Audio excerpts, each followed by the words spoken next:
Oke, kembali lagi bersama saya Gede Ganindra, dan kali ini kita akan membahas tentang kelebihan dan kekurangan Hyundai Astrea Grand Impreza tahun 97.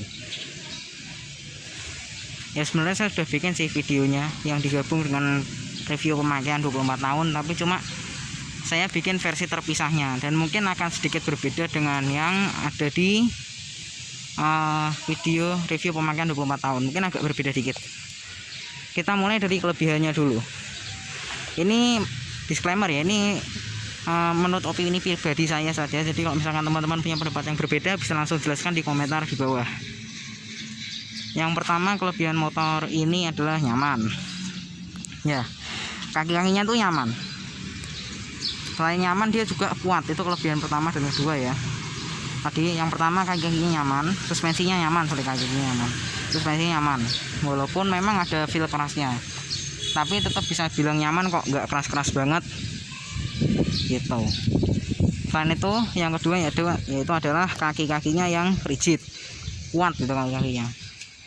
Ya memang sih rasanya tuh kuat banget kaki-kaki ini motor. Soalnya ini udah 24 tahun nggak ada yang pernah diganti kaki-kakinya. Seher aja belum pernah ganti.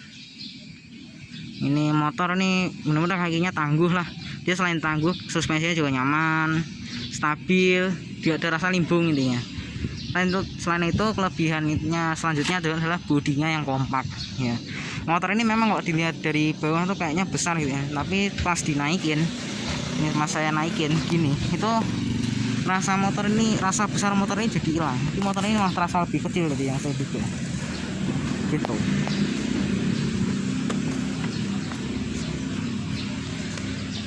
Terus kelebihan selanjutnya yaitu adalah joknya yang empuk.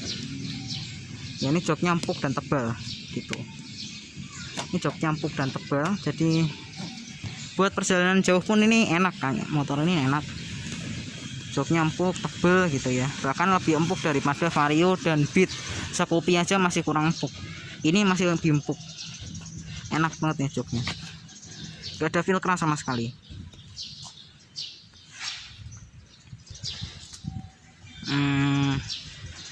Terus kelebihan selanjutnya itu ada di mesinnya.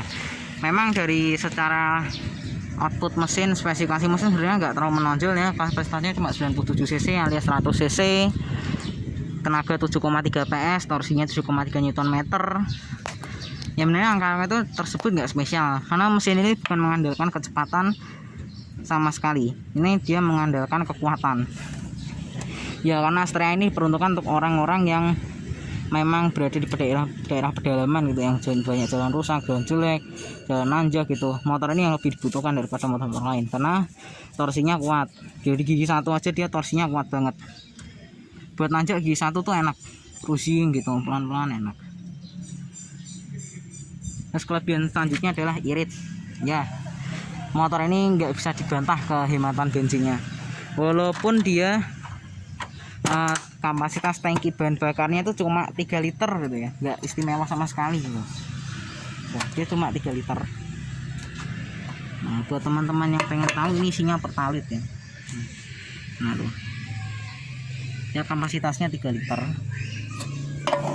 Memang sih kecil, tapi cuma karena motor ini dia sistem pengabutan bahan bakarnya masih konvensional alias masih pakai karburator, jadi dia bisa tetap di hemat-hemat bensinnya, karena keunggulan mesin yang menggunakan sistem karburator di pengabutan bahan bakarnya itu irit, bukan kecepatannya.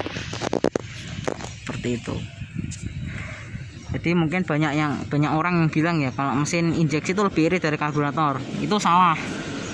Kenapa? Karena mesin injeksi itu lebih kenceng. Mesin injeksi itu mengunggulkan kecepatan. Jadi soal efisiensi dia lebih minim dibandingkan motor karburator. Nah, ini karburatornya buat yang pengen tahu gimana karburatornya sini. Ya di sininya juga ada cuknya nih, kameranya agak susah fokus ya. Nah ini ada reservoir. Kalau misalkan bensinnya habis, kita bisa tinggal switch ke reservoir, switch ke sini, switch on gitu. Kalau nggak mau reservoir, udah tinggal dimatiin aja. Ini untuk cuk alias untuk mengatur idle up. Jadi misalkan kita start di pagi-pagi hari yang mesinnya masih dingin banget gitu ya, masih dingin, misalkan idle up-nya kurang tinggi, kita butuh idle up yang lebih tinggi, bisa dicongkel aja tuh cuk ini ke atas. Nah gitu. Nah ngomong-ngomong soal bensin, motor ini wajib diisi pakai bensin Pertalite ya, karena motor ini kompresinya rendah. Kalau diisi pertama takutnya kompresinya jebol karena ketinggian oktan bensin gitu.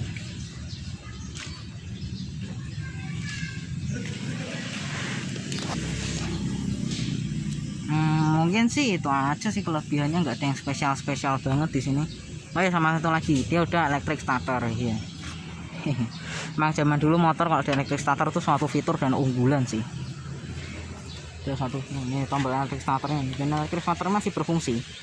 Cuma kadang memang agak kumat karena akinya soak, kadang suka soak kakinya. Tuh. Terus yang kelebihan yang selanjutnya yaitu adalah ini sistem rotari, yaitu adalah ketika kita berhenti di gigi 4, misalkan kita lagi berhenti di lampu merah ya, posisi giginya masih 4, langsung mau ke netral ya langsung aja gitu. Nanti kita praktekin juga deh kalau misalnya kita dengerin mesinnya tuh. Nah nanti pas bagian kekurangan ini saya akan start mesinnya. Kenapa? Karena ada beberapa kekurangan di mesin yang nyala. Tunggu saja, ini kita udah masuk ke daerah kelemahan. Kelemahan motor ini yang sangat terasa yaitu adalah remnya masih tromol ya, rem depannya masih tromol, rem belakangnya juga masih tromol. Tapi walaupun tromol dia tetap pakem kok, tenang aja, nggak ada feel rem lemah itu sama sekali nggak ada. Terus juga kelemahan selanjutnya itu adalah velgnya masih jari-jari, depan belakang masih jari-jari. Tapi dia velgnya besar, ring 17, ukurannya 7090 R17 gitu. Terus kelemahan selanjutnya motor ini adalah bodi-bodinya ringkih ya. Sebenarnya bodi-bodi ringkih itu wajar sih, karena ini motor kan memang udah tua ya, umurnya udah 25 tahun, jadi wajar sih kalau bodinya udah renggang-renggang gitu. Biasanya orang itu kalau misalkan punya Astrea atau punya Supra gitu, punya motor kayak gitu-gitu yang bodinya geter-geter, biasanya sini tuh dibolongin terus dikasih kayak semacam kabel ties yang warna hitam biar senada sama bodinya gitu ya, biar nggak terlalu kelihatan diikat di sini gitu. Dibolongin sini-sini, tinggal diiketin biar nggak goyang-goyang biar nggak geter-geter gitu. Tapi cuma punya saya nih enggak, masih mulus tuh, masih clean, nggak ada apa-apa, nggak ada bolongan-bolongan, nggak ada tali-tali segala macam.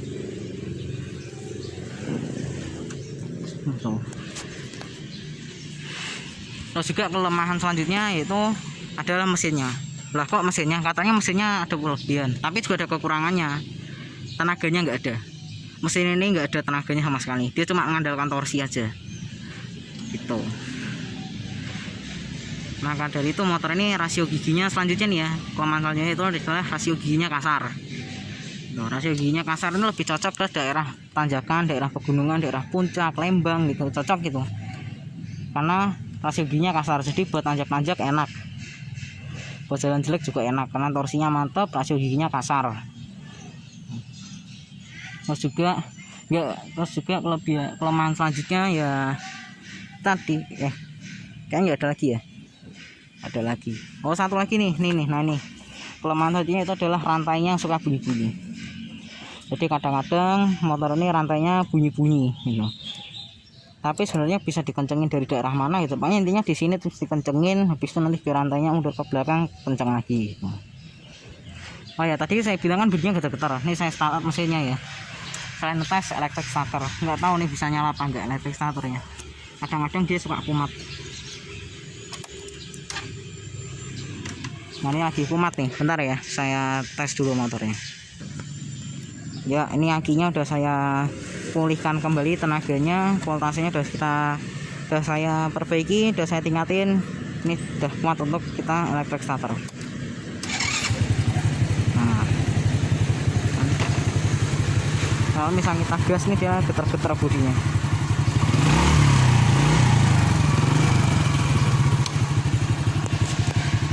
Biasanya getar-getar daerah sini, tapi untungnya ini udah nggak getar-getar tuh. Tapi kalau misalnya kita pakai buat jalan kenceng, jalan 60 gitu, wah terasa banget, getar-getarnya terasa banget. klaksonnya kayak gini. Ini udah berapa kali nih bahas klaksonnya ini motor ya. Klaksonnya kayak gini. Nah, klaksonnya masih hidup nih, klakson masih ori, belum pernah ganti.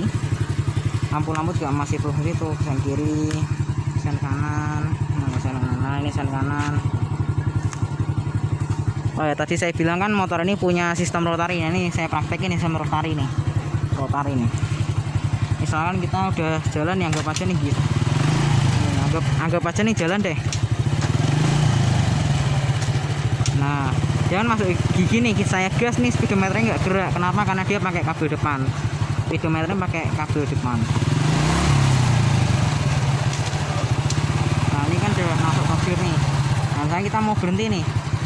Mau berhenti. Nah, ini udah berhenti. Nah, ini kan udah berhenti nih rodanya nih.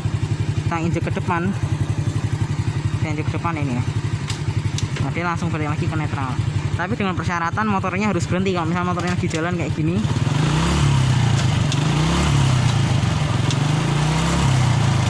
nah ini kan posisi top gear nih jalan posisinya. Kalau misalnya saya injek depan, tuh, dia nggak mau netral, jadi dia tetap top gear. Jadi posisinya harus sambil berhenti. Ini baru bisa netral seperti itu. Gitu. Oke, mungkin sekian dulu video tentang kelebihan dan kekurangan Honda Atreya Grand tahun 97 kali ini. Terima kasih sudah menonton. Ya, ini hampir ketinggalan nih. Ada beberapa kekurangan lagi yang belum saya sebutin ya tadi ya. Ya, kekurangan selanjutnya itu adalah speedometernya. Ya, karena speedometernya dia masih pakai kabel di depan. Jadi dia resign kabelnya putus atau apa gitu, putus atau mungkin speedometernya nggak berfungsi. Kalau misalkan kita habis lewat jalan jelek tapi kita ceroboh, nanti bisa bikin speedometernya ini putus itu. Terus kekurangan selanjutnya saya baru sadar ya, padahal saya nggak suka banget sama motor ini. Ada beberapa yang nggak suka, dan hal yang saya paling nggak suka ini saya lewatkan.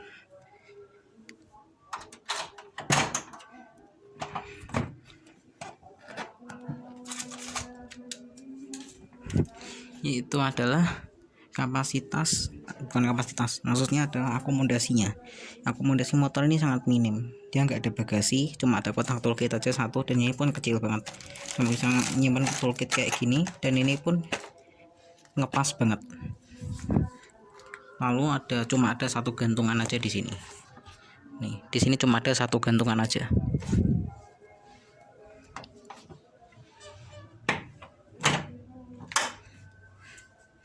Oh ya, saya sebelumnya juga salah nyebutin ya, maksudnya saya kan bilang kalau motor ini selama 24 tahun kaki-kakinya belum pernah ada yang rusak ataupun diganti.